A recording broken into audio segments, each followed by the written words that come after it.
First of all, I would like to welcome my boss, the Deputy Prime Minister of Pakistan, Senator Ishaq Dar. And I'd also like to welcome my old boss, His Excellency Mr. Khalid Al-Faleh, who was my first boss when I moved from Boston to Saudi Arabia. My first project and my first boss at Aramco was His Excellency Mr. Khalid Al-Faleh. So my current boss and my old boss both are present here. I'd also like to welcome all of my current friends, my cabinet members, my friends, General Saab. I'd also like to welcome my new friends, particularly His Excellency Mr. Ibrahim Al-Mubarak. Thank you very much, the entire delegation, for visiting Pakistan. I have worked with many of you in the past in Saudi Arabia, so it's wonderful to see you again in Pakistan. When I used to go there, I used to feel that's my second home. Now that you're here, I'd like to welcome you to your second home. There is no doubt that we've had historical ties. Saudi Arabia is one country which has been Pakistan's ally forever. No matter how you cut it, you look at it economically, Saudi Arabia has been there. You look at strategically, Pakistan and Saudi Arabia have both held their hands. You look at it socially, our countries don't go as far back as our cultural ties. It spans over 1,400 years. Nothing goes deeper. So, if Pakistan was to pick one ally, who would it be? One. It would be Saudi Arabia, the kingdom. And that's that. And that about says it all. We historically have had these ties in traditional areas. We've had formidable friendship. Now we will like to transition from formidable friendship to a journey of growth and development and become partners. We historically have been thinking about safety, and nothing is more precious to a Muslim and to Pakistanis than our two holy mosques. And every Pakistani, all 240 million of them, would shed their blood in us without thinking, without blinking, for the safety of the two holy mosques. But now we will like to define this in terms of security 360, in terms of food security, in terms of economic security, in terms of energy security. So we want to make this transition. We've been exchanging, trading forever in our domestic markets.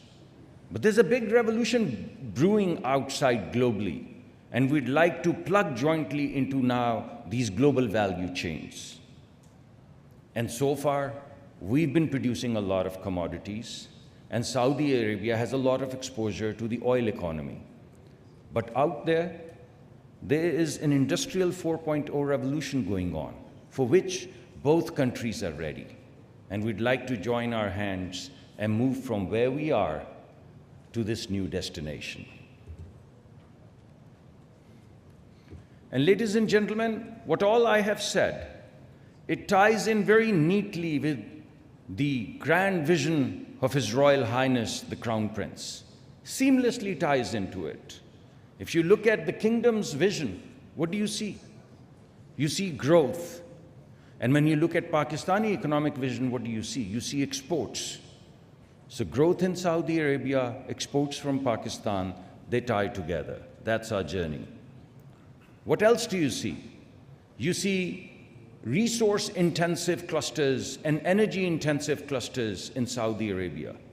And what do you see in Pakistan? Employment-intensive cultures. What do you see inside Saudi Arabia? Our drive towards innovation, our drive towards diversification, our drive towards new technologies, new business models. And what do you see in Pakistan? A big thrust towards productivity. Everything that we are doing in Pakistan is about productivity. So when you put these things together, you see a natural synergy. We want remittances, you want indigenization, you want technologies. We have a lot of people, we have a lot of technology, we have a lot of engineering schools. It's all going to come together. In terms of your second thrust, a vibrant society, the values, the culture, the synergies, I think the only difference that you and I have, you and us have, is the thobe, and I have one at home. I was just telling His Excellency. So there you go. So behind the thobe, we are the same people culturally. You want Islamic values, we want family values. Our family values are what values? They're Muslim Islamic values. It's the same thing. You want a certain kind of vibrant cities. We have the northern areas where the families would be as comfortable as my family would be in Riyadh. So bring your families, go to these mountains that we just showed in the video, and that would be the cultural exchange, that would be the societal exchange, the vibrant society, a new fabric that we can jointly weave. And from our perspective, as you would hear from SIFC, as you've heard from our Minister of Finance, and as you would hear from my boss, the Deputy Prime Minister, you would hear this. We are going to cut through the red tape and lay out a red carpet. That's our theme. You've already digitized. You're already creating a digital ecology. So everything comes together. Our vision, your vision, our vision together, it all converges as we move forward. We have a very clear strategy to do this, and I'd lay this out for you very quickly. First and foremost, we would leverage the assets that we already have. You know that we have mining resources, and you know that there is an electrification revolution brewing in the world. And the backbone of this electrification revolution is going to be copper. And we're probably the 6th or 7th richest country in terms of copper. And there's no electrification revolution without copper. And you have the biggest clusters of smelting in Saudi Arabia.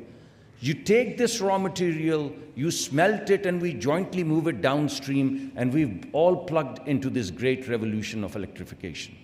So we leverage. You have the world's largest resources of crude, and we have a growing population and a stable economy which is poised to grow at 4 to 5%. So all of these crude resources we can lock into, from crude to chemical, from crude to liquids, a great opportunity. And you are digitizing, not just within Saudi Arabia, but creating a global footprint in terms of artificial intelligence, in terms of machine learning. And what do we have? We have engineering schools. We have more engineers than we can accommodate at a price which is unmatchable across the world. So we leverage these resources together to plug into global value chains. That's our first strategic thrust. And we open up new markets. In order for us to open these new markets, to build this economic highway, we need infrastructure. We need road infrastructure, we need rail infrastructure, we need port infrastructure. And what is the expertise that Saudi truly, if you look at, I always tell people, you go to Saudi Arabia, the kingdom, and you would see a revolution of capital investments the world has never seen. If you look at the transition of the kingdom over the past 20, 25, 30, 35 years, the history of mankind has never seen any revolution of infrastructure like the kingdom has put together over the past few decades.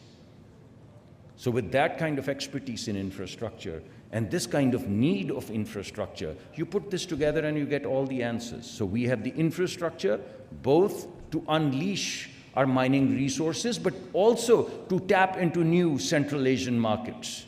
A whole new economy which is sitting out there. And finally, as I mentioned, we've already moved towards security, and you would see through the day, through the course of the day, you would see food security, you would see health security, you would see pharmaceutical investments, you would see joint programs, physician exchanges, educational exchanges. So you're going to see all of that, what I call 360 security. And we've already spoken about the culture. These are the 13 strategic sectors that Vision 2030 has highlighted. And right now, all of the programs that we are putting together, they would seamlessly plug into the sectors that you've already highlighted. We want to build synergy.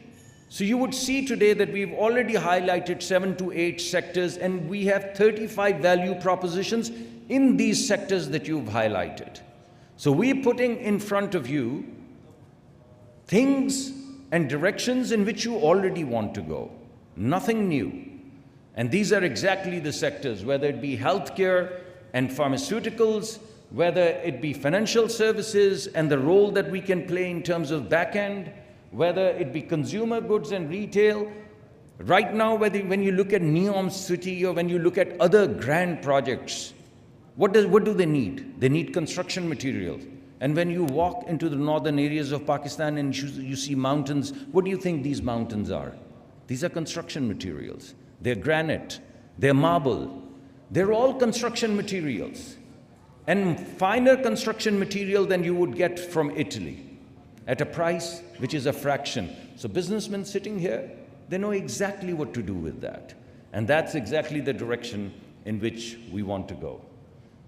And this is the criteria, Your Excellency, based upon our last conversation. And based upon the conversation you have seen from our finance minister and what you're going to hear from my boss, you will see that we're going to titrate every single project that we put in front of you against these evaluation criteria, against investment returns, risks, capabilities, strategic and innovation and technology.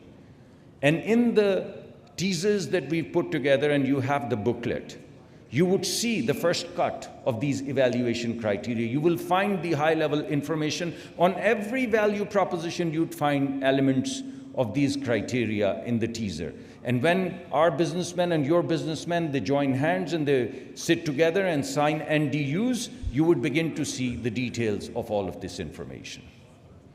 These are the projects. You have the teasers. I'm not going to spend a lot of time on them.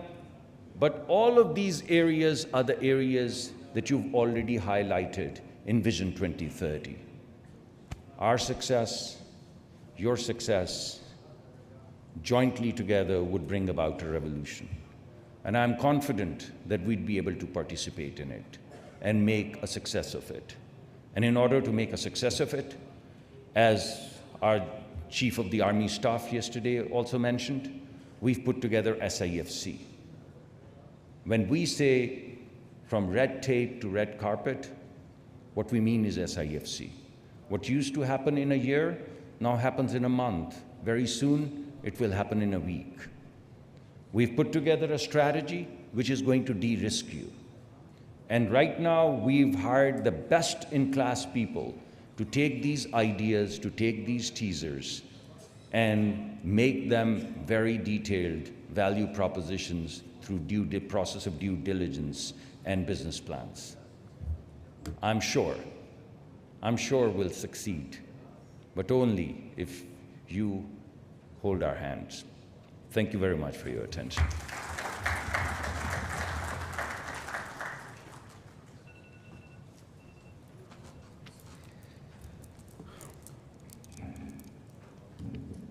Thank you.